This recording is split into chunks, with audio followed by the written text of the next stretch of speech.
Hello guys. Welcome back to my YouTube channel. स्वागत है आपका एक नए ब्लॉग में। तो गाइस, जैसे कि आपको पता ही है, मैं आया हूँ अमेरिका में। अमेरिका की मेरी एक सीरीज़ चल रही है। बट आज मैं बात करने वाला हूँ यूएस वीज़ा के बारे में। मैंने कहाँ से अप्लाई किया, कैसे अप्लाई किया, क्या डॉक्यूमेंट्स की रिक्वायरमेंट थी और क्या क्या उन्होंने मेरे से क्वेश्चन पूछे। तो उसी पूरे एक्सपीरियंस को लेके मैं आज एक वीडियो बनाने वाला हूँ, जिसकी हेल्प से आप अगर यूरोप से अगर आप वीज़ा अप्लाई करना चाहते हो यूएस का, तो आप इजीली अप्लाई कर सकते हो। क्योंकि जैसे कि मुझे पता है, इंडिया के अंदर 1 से 2 साल की वेटिंग चल रही है। बट यूरोप के अंदर ऐसा नहीं है। यूरोप के अंदर आप नेक्स्ट डे की भी जो यूएस अपॉइंटमेंट है वो ले सकते हैं। तो सबसे पहले बात करते हैं आपको रिक्वायरमेंट क्या है। तो यूएस वीज़ा अप्लाई करने के लिए असल में उनको कोई भी डॉक्यूमेंट्स आपका चाहिए ही नहीं है। आपका वो एक सिंगल डॉक्यूमेंट भी नहीं मांगते हैं जब आप वीज़ा अप्लाई करते हो। सबसे पहले तो आपको DS-160 का जो फॉर्म होता है वो आपको फुलफिल करना होता है। उसी के अंदर आपको जो 7 क्राइटेरिया, उसके जो 7 पैरामीटर है, 7 अलग अलग पेजेस है, उसी में अपनी सारी इन्फॉर्मेशन भरनी होती है। जैसे आप क्या करते हो, क्या आपकी सैलरी है, क्या आपका सॉलिड बेस है इनकम का, कैसे आप इनकम जनरेट करते हो, क्या आपने एजुकेशन कर रखी है। तो मतलब कि सारा कुल मिला के आपका जो फैमिली में क्या है, कौन कौन है, कहाँ कहाँ रहते हैं, क्या करते हैं, आपको सारा एक बायोडाटा जो भी है आपका उस DS-160 में ही आपको जो फिल करना होता है। उस फॉर्म के बाद आपको आपकी जो पेमेंट है वो करनी होती है, जो तकरीबन मेरे को लगता है 11-12 हज़ार रुपये इंडियन रुपीज में। और उसके बाद आपको क्या, आपकी अपनी अपॉइंटमेंट उठानी होती है यूएस की। और वो जो अपॉइंटमेंट है वो फ्लेक्सिबल होती है। अगर आप उस डेट पे नहीं जा सकते हो तो आप 3 बार जो है उसको चेंज कर सकते हैं। मतलब कि अगर आप उनको मेल करके आप बता सकते हो कि मैं इस अपॉइंटमेंट पे अवेलेबल नहीं हूँ, तो नेक्स्ट अपॉइंटमेंट आपको दे देते हैं वो। क्योंकि यूरोप के अंदर ना, मतलब कि अपॉइंटमेंट नेक्स्ट डे भी अवेलेबल होती है, तो उनके पास काफ़ी सारी अपॉइंटमेंट खाली होती है। तो वो इसलिए आपको अवेलेबल हो जाती है, मिल जाती है। तो इतना मतलब कि इसमें कोई इशू नहीं है। अब बात करते हैं, जब मैं एम्बेसी को विजिट किया तो उन्होंने क्या क्या पूछा। सबसे पहले तो मैं बताता हूँ, एम्बेसी के अंदर सेम वही है।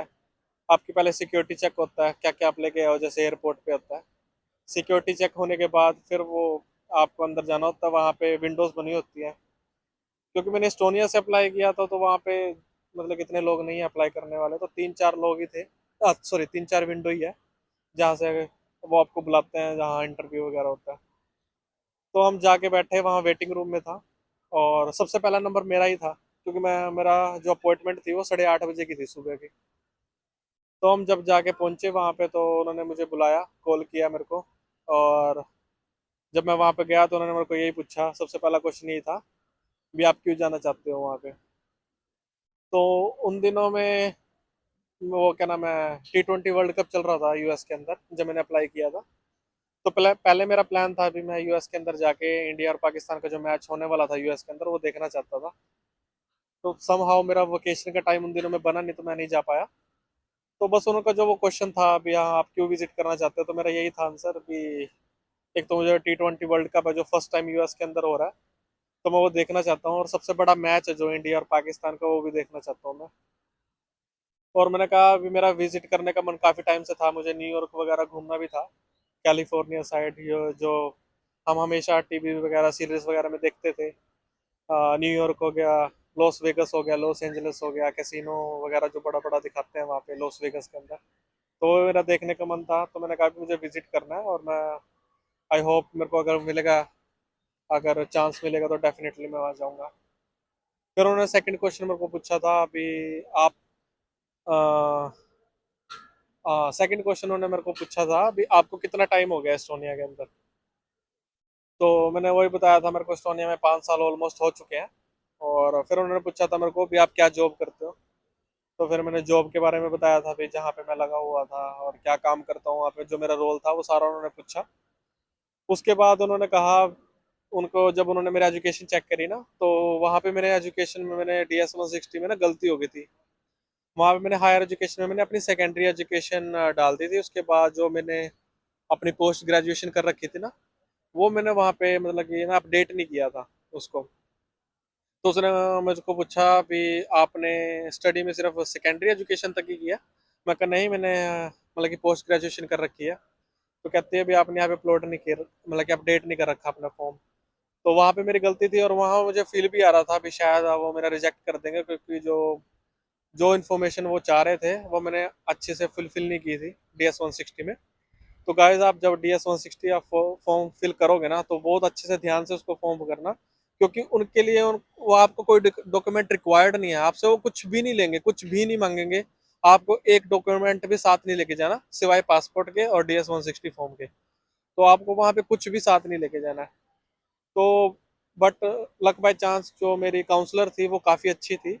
उसने मेरे से पूछा कि रिया आपने क्या कर रखा, तो उसने मेरा जो DS-160 था वहीं पे ऑन द स्पॉट मेरा अपडेट कर दिया था। उसने उसने कमेंट डाल दिया था भी हाँ, इसने हायर एजुकेशन में पोस्ट ग्रेजुएशन कर रखी है।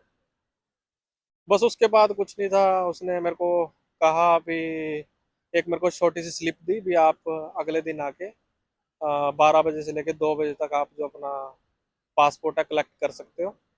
और बस उसने मेरे को एक स्लिप दी, और उसने कहा भी आप नेक्स्ट डे आके अपना पासपोर्ट कलेक्ट कर लेना। बस इतना ही था मेरा इंटरव्यू। उससे उससे इससे ज़्यादा उसने मेरे को कुछ भी नहीं पूछा। ना मेरे से कोई डॉक्यूमेंट रिक्वायरमेंट थी भी, उसने मेरे से कोई डॉक्यूमेंट एडिशनली मांगा नहीं। ना ही मैं साथ कुछ लेके गया था। मैं सिर्फ अपना DS-160 का फॉर्म और कलर्ड फोटो जो मैंने ऑनलाइन ही अपडेट कर दिया था उसको, और अपने साथ में पासपोर्ट लेके गया था सिर्फ।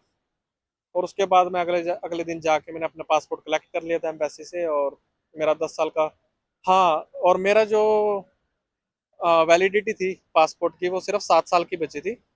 मतलब कि जो वीज़ा आया था मेरा वो 10 साल का आया था, पर वैलिडिटी मेरी 7 साल की थी। अब वो पासपोर्ट खत्म होने के बाद भी यूएस का जो मेरा वीज़ा है वो वैलिड रहेगा मेरे न्यू पासपोर्ट के साथ, जैसा कि मैंने चेक किया है। तो ये भी एक अच्छी इन्फॉर्मेशन थी। अगर आपका वैलिडिटी भी कम है ना पासपोर्ट की, बट आपको वीज़ा 10 साल का ही वो अप्रूव करके देंगे। तो आई होप आपको अ, अच्छे से समझ आ गया होगा भी क्या क्या इन्फॉर्मेशन है, क्या क्या रिक्वायरमेंट है। और इस्टोनिया में लोगों को इतना रिक्वायर नहीं है, क्योंकि उनको वीज़ा की रिक्वायरमेंट है नहीं है, तो वो डायरेक्टली विजिट कर सकते हैं। तो इसलिए ना आपको नेक्स्ट डे की भी अपॉइंटमेंट इजीली मिल जाती है इस्टोनिया की। I don't think so Estonia कल्ला काफ़ी है, मतलब कि आप कहीं किसी भी यूरोपियन कंट्री में अप्लाई कर सकते हो।